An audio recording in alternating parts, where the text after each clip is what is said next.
What is up, YouTube? I'm Devon DaVinci, leader of the Renaissance crew, and you're watching DaVinci Reacts. If you guys aren't aware by now, which hopefully you will be because I have tried to make this as known as possible, but I am a huge Star Wars fan. Like a big-time Star Wars fan.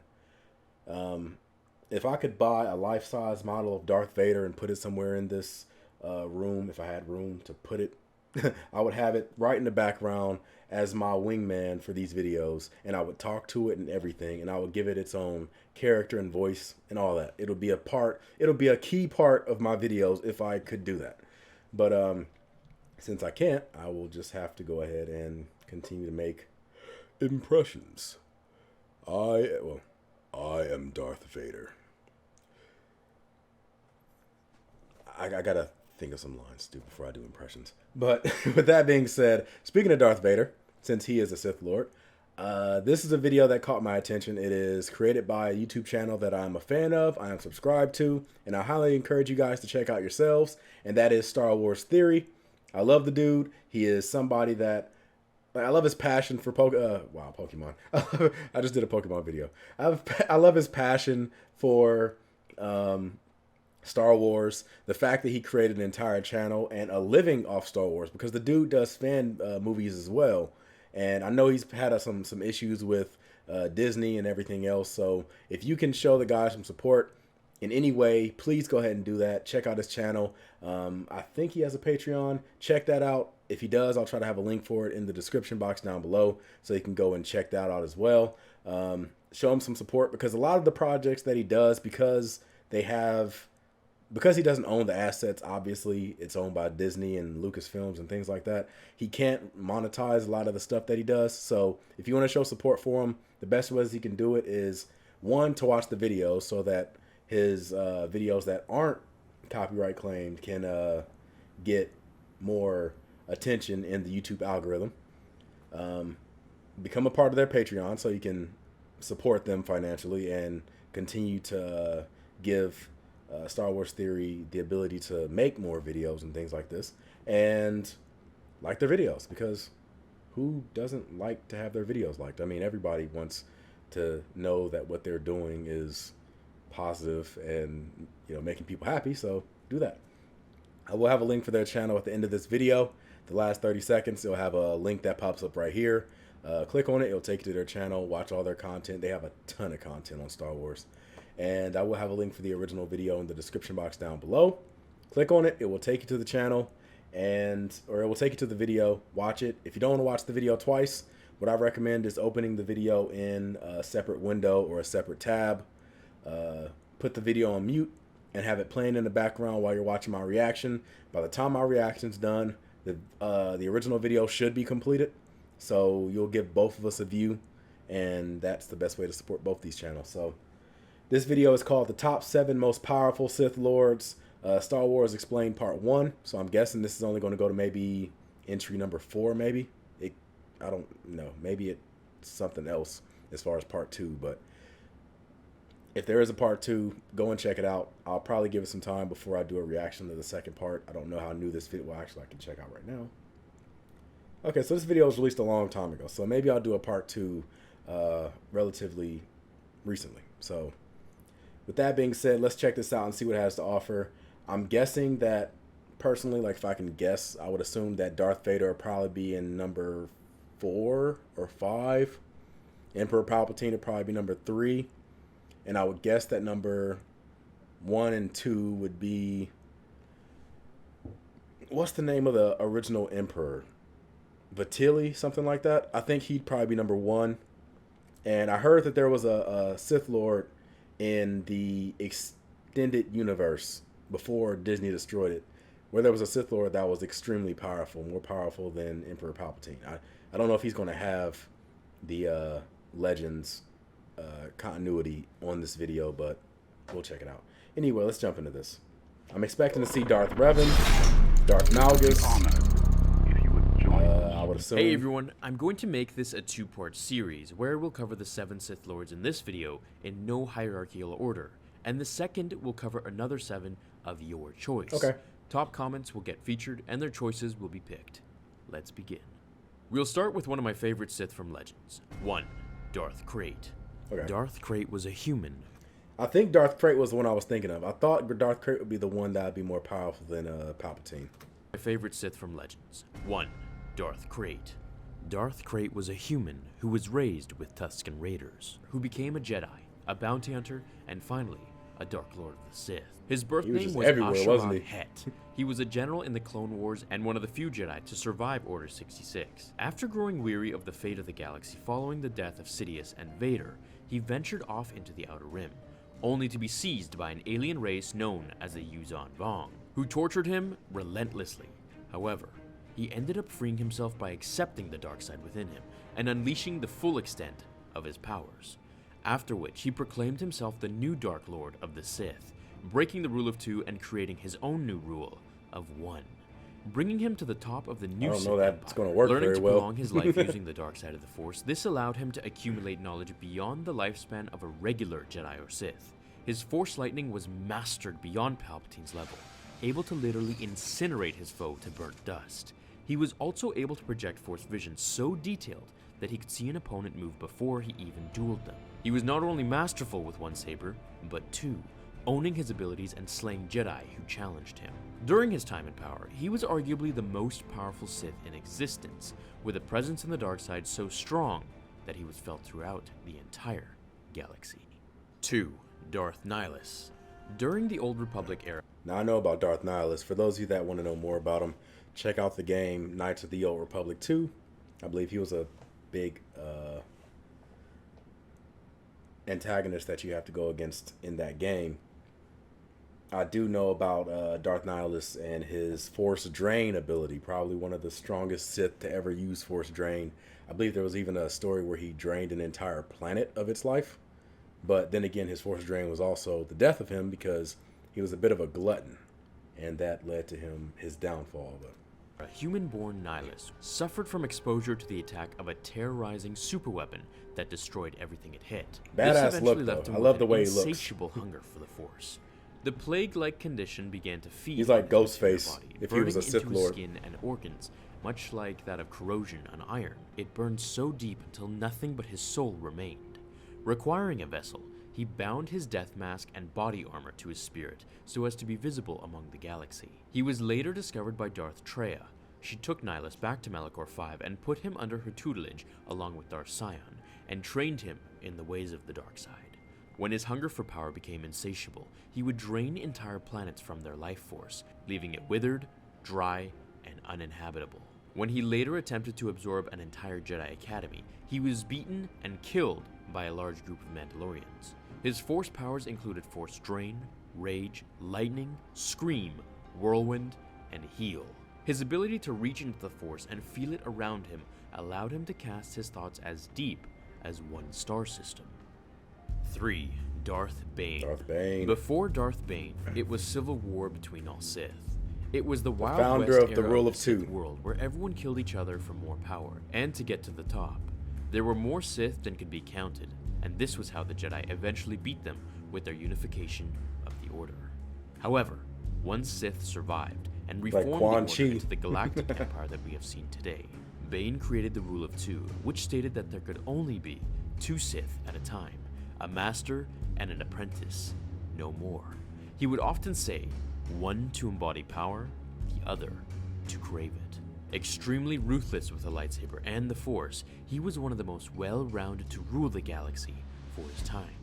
Eventually being killed by Jedi, his work lived on through his apprentice who they believed didn't exist. After Bane's death, his remains were placed into a sarcophagus in the Valley of the Dark Lords on Morabed, the ancient Sith homeworld.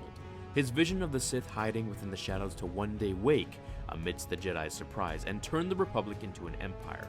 See, now this is what I was talking about. When I did videos in the past talking about the flaws of the Disney Star Wars universe, I don't know why Disney didn't bother to look into the past of Star Wars and make movies about that. Like, how many properties cover the story of Darth Bane and things? I can't think of any. Now, I'm sure there have been some that, like, especially the comics. I'm pretty sure he's really deep into the comics and things like that. But I'm talking about as far as video games, movies, TV show, like any other properties besides the books. I don't think there's been anything that covers Darth Bane.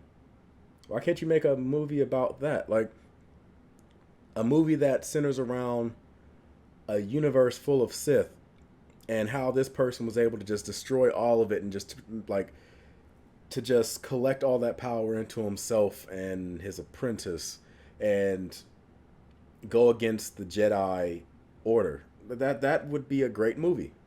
It would make a great trilogy. You can have a trilogy that shows the fall of the Sith Empire and the rise of Bane, and then end it with his death. That's a series that nobody has seen. It would be completely new and would breathe new life into the Star Wars universe and probably open up the Old Republic stories, where you can go even further back and start looking into the Jedi and Sith that were around during the Sith Empire and the Old Republic era. An entire universe of stories that you had, and you try to just piggyback off of the Skywalker story because the name is recognizable. Oh boy. Headache. It gives me a headache. Was successful, however, short-lived when Anakin returned at the end of the Return of the Jedi to kill Emperor Palpatine. Not as short-lived as Anakin's goddamn like prophecy. Most of the greatest Sith, Exar Kun was first a Jedi. Lured to the ways of the dark side since he was a young boy, he soon left the Sith, Order and they were after only killing gone for one of the 30 masters. years. Kind of In shit is pursuit that? of darker teachings, he traveled to the planet Onderon to awaken the spirit of Freedon Nad. He became his apprentice and learned all that he could. Once he had no more to learn from his master, he destroyed the spirit and set out to dominate the galaxy and fight in the Great Sith War. Exar Kun was the inventor of the dual-bladed lightsaber, thousands of years before Darth Maul was even born. Once at the height of his power, Kun raided the Jedi Temple on Never heard of Coruscant, this Sith convincing Lord. Padawans to turn on their masters just as he had. He then murdered the Supreme Chancellor of the Galactic Republic and killed the Grand Master of the Jedi Order. Over time, it took thousands of Jedi to finally kill Exar Kun by eternally trapping his spirit on Yavin 4's temple. Millennia later, Luke Skywalker created his new Jedi Order within the same temple on Yavin 4, where Kun rose to turn Skywalker students against him and nearly ripped Luke's soul from his body before he was saved. Even beyond the grave, he was extremely dangerous and powerful. 5. Darth Plagueis. Plagueis was extremely gifted with the Force. I'm sure we've all much heard like the his story of apprentice, Darth Plagueis the Sidious. Wise. Unlike Don't have most to Sith who lived to go attain deeper power, he into it. valued knowledge much more. He possessed the ability to manipulate the God damn. It always gets me. Darth Plagueis has like a big ass Scottie Pippen nose. It's just like sharp. It always gets me. Scottie Pippen, the Dark Lord. Force. Uninterested in the ability to live after death as a ghost, his primary focus was the living realm. He also possessed the ability to essence transfer, a skill he learned from his master, who was named Darth Tenebris, a crazy Or Sith the way Lord his face is scientist that designed, it created looks like poison a nose that could in cut that a shape. Jedi's connection to the Force. However, he wasn't very successful. During his time alive, he taught Palpatine everything he knew, and from the shadows pulled the political strings to bring him to power. He was by far one of the most knowledgeable Sith to ever live. Plagueis is believed to have created Anakin Skywalker, and he was also very skilled in lightsaber combat, and particularly speed. Able to vanish at a moment's notice, he was also said to move as fast as a lightning bolt. 6. Valkorion. Valkorion, that was Possibly the the name. darkest Sith Lord to ever live. Lord Vitiate, also known as Valkorion, Tenebrae, and Sith Emperor, started his journey at the age of 10 when he killed his father with a mere thought. Mentored by Marka Ragnos, he soon after took the title of Sith Lord. Over the next century, he learned as much as he could about Sith magic and alchemy, aiding in his immortality. The longest ruling Sith Lord, Vitiate was in power for over 1,000 years. Even after his body began to decompose, he learned the art of essence transfer and moved his consciousness from one vessel to another. He could also pass parts of himself to infants, creating an army that he called the Children of the Emperor, who, like him, were gifted with Force powers. Shout He was out to very Star proficient in Wars, Force the light, Old Republic while players. also being able to bend reality and warp it. His power, however, wasn't all organic. It was mainly taken from holocrons, relics, rituals, and spells, something other Sith did not abuse to the same degree. 6. Darth Sidious. Emperor Palpatine. Scheming, powerful, and evil to his core. Darth Sidious restored the Sith and destroyed the Jedi Order through Order 66 and his manipulations of the Galactic Senate, not to mention Anakin Skywalker. Probably the most successful Sith Lord in that he destroyed the Jedi Order, which I don't think has ever really been done. The Jedi have always been like plentiful throughout their history. It wasn't until Sidious that the Jedi were like damn near wiped out. And that goes back to the other major players in the Sith Empire's history.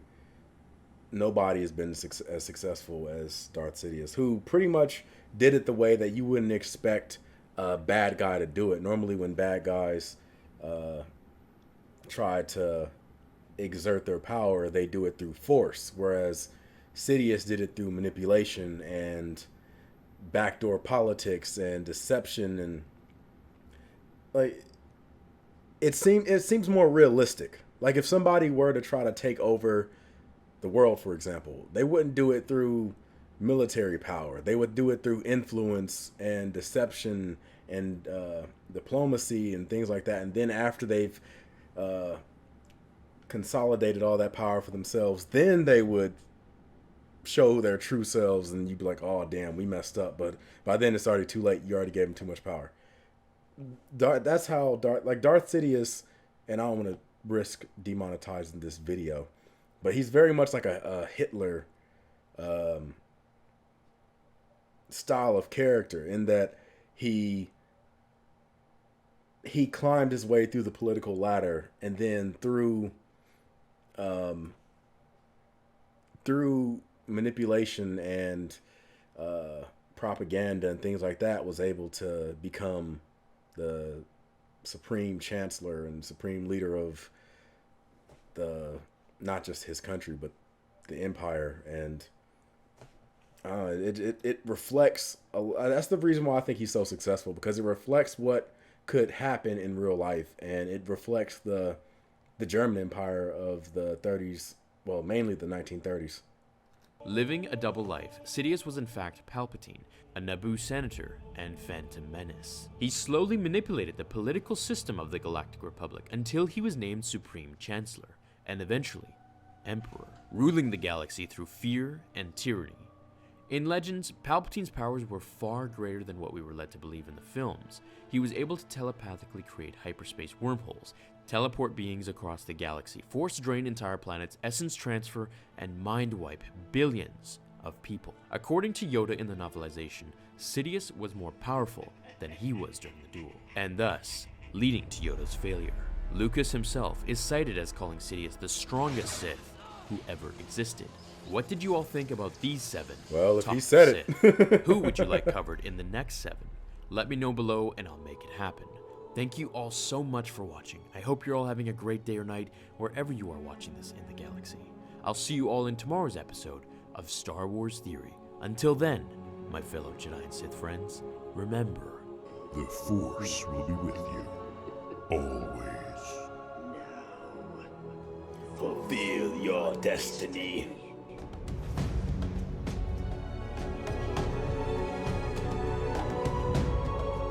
Alright, well, if George Lucas said that Darth Sidious was the strongest Sith Lord in existence, then Darth Sidious is the strongest Sith Lord in existence. Now, there's a lot of things that happened during the Disney sequels that a lot of people have problems with, that personally I don't have problems with. I have more problem with the plot holes that are created. Like, I don't have an issue with the idea that force healing exists, because in Star Wars video games and properties outside of the main movies, force healing has been a thing. It's always been a thing. The light side usually gets some type of force heal ability, and the dark side tends to get some type of force drain ability. It's always been the case. But my problem is, in the movies, like, for example, Rey has the power to use force healing, but it also shows that in order to force heal, or at least they establish it later on in the movie, that in order to force heal, it also takes away from you. So, like when Ben Solo, Kylo Ren, heals Rey from dying. Hopefully you've all seen this. I shouldn't have to say spoilers. If you didn't, then I'm saving you the trouble, because the movies aren't that great. When Ben force heals Rey and brings her back to life, he dies.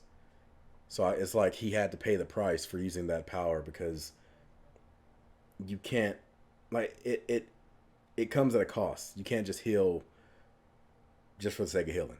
Except for when Rey does it. Because when she heals for the sake of healing. She can heal. She heals Ben earlier, or Kylo Ren earlier, from a fatal wound, and she gets nothing taken from her in return. She is 100% fine. She isn't slowed down in any way.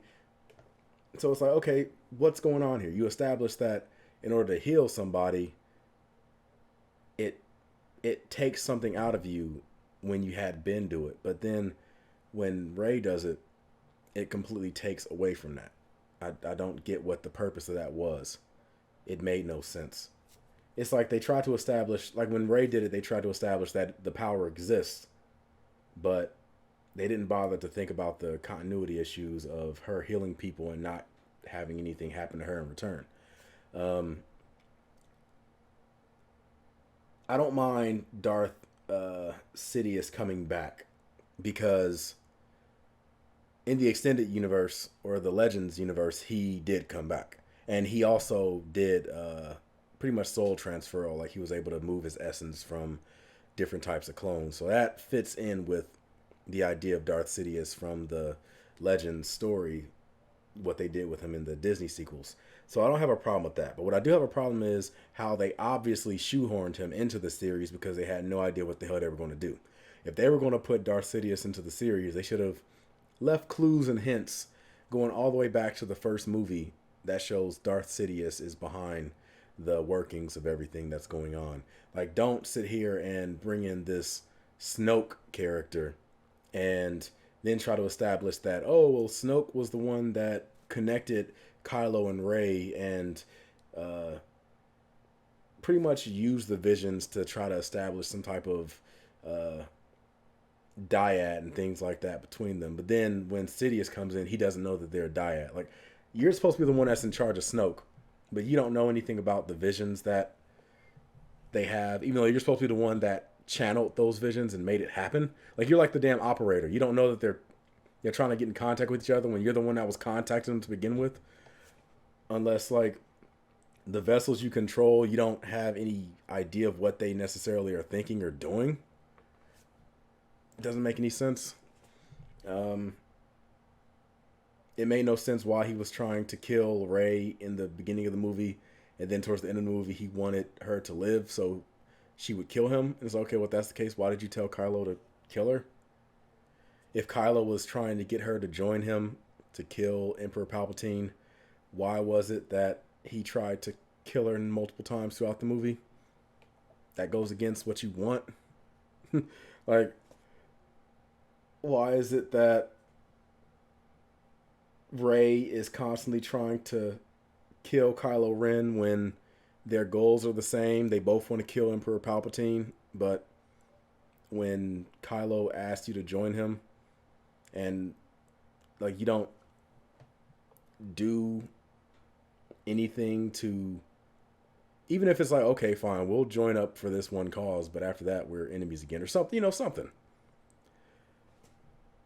I think what they could have done was they could have actually had Rey fall to the dark side. Like, have it where she, throughout the series, she is getting tempted by the dark side until she eventually falls down into it. And then maybe in the last movie, she redeems herself.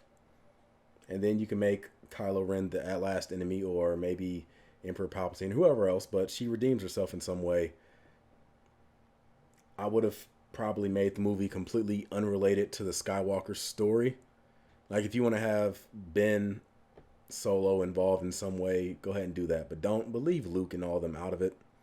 Well, I guess if you have Ben in it, Luke has to be in it in some way. But,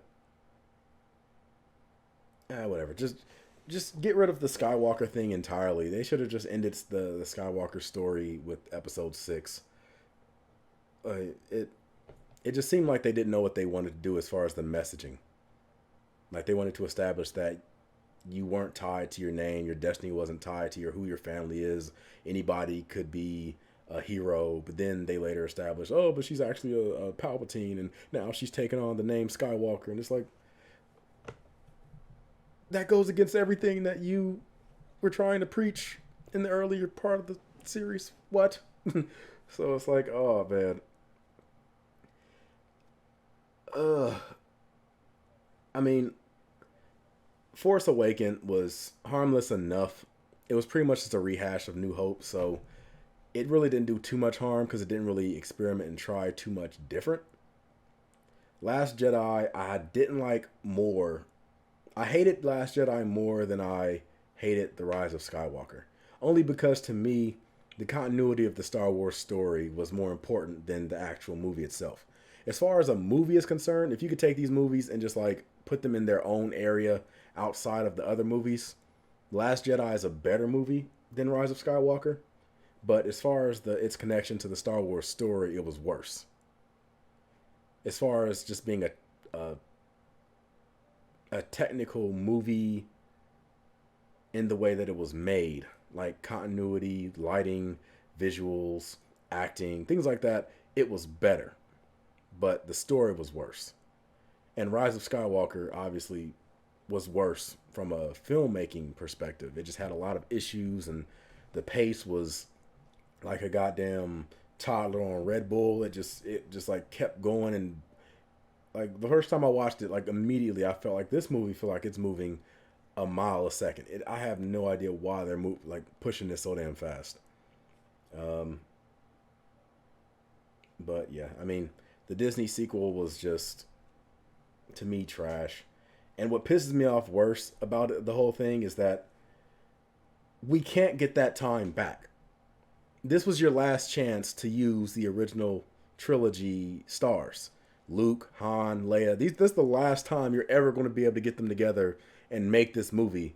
And you chose to do this. So you just like wasted all that potential. We will never be able to see Han, Luke, and Leia on screen at the same time in live action played by the original actors. That's gone. That's dead. That's never going to happen again.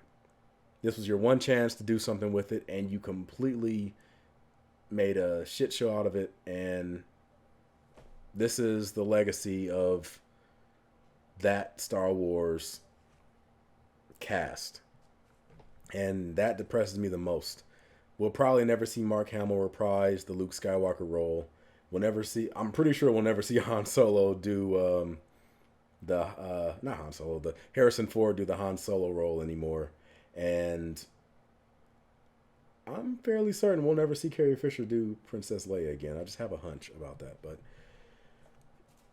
God damn it, it pisses me off so much that this is what happened with this series. And oh man, it's just depressing. I will try to do a video about Carrie Fisher. If you guys don't know anything about Carrie Fisher outside of the Star Wars movies, she was absolutely a hilarious and wonderful person to like talk to and like get to know outside the movies. There's a lot of interviews and clips of her on YouTube where there are like compilations of like her best interviews and things like that, and they have some of the funniest segments like you've ever seen. So I want to try to find some compilations related to that and do some reactions to it. I think you guys would love it.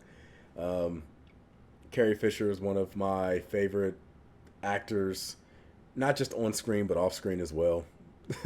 I wish I had a chance to meet her. I really like. If you ever get a chance to meet some of these people, I know they say don't meet your heroes because sometimes you might be disappointed with what you see. But if you ever get a chance, just even if you're just being professional about it, just have a chance to like get in contact with them, talk to them, because you never are going to get a second chance a lot of times. Take advantage and try to do something. Now don't be a stalker and like go around scouting them or something. But if they happen to be at like an event or something and you have the ability to get to the event, try to see if you can get there just to show some love and be like, hey, you guys have meant this much to me. And this is the impact you've had on my life, and I just want to say thanks for everything you've done. Show them your love and things like that, because a lot of times when artists, actors, musicians, whatever, like when they're doing something, they're just doing it. It's part of their job. Maybe they're passionate about it, but they're not really thinking about the true impact that what they're doing is having on other people. They just like, their story might be that they were in a certain position, this song came to them and they created it. But they're not thinking about like your story, where you were in a particular point in your life, you heard this song or you saw this movie and it had this impact on you, and that led you to do these things. And now it's like, my life is where I'm at now because of you. I know when you made this song or when you did this role, you weren't thinking about like, you probably weren't thinking about me or like the position that I was in or anything like that. But I just want to let you know that this is what this impact had on me. And you never know. A lot of times people might think that like, wow, thanks for telling me that. Like, I'm glad to hear stories about what my whatever had on your life. Thank you. Like, just find some way to express yourself and show your love for that person, because you never know how long anybody's going to be here. Nobody's promised tomorrow. So live each day like it's your absolute last, and make sure everybody that has had an impact on your life knows the impact that you've actually had, or the impact they've actually had on your life. Be sure to express that. Now, with that being said, I'm going to go ahead and give you guys the deuces. I look forward to seeing you guys in the future video. Until then, I'm signing out. I'm Devon DaVinci. Hopefully you've just been a little more enlightened, and I'll see you later. Deuces.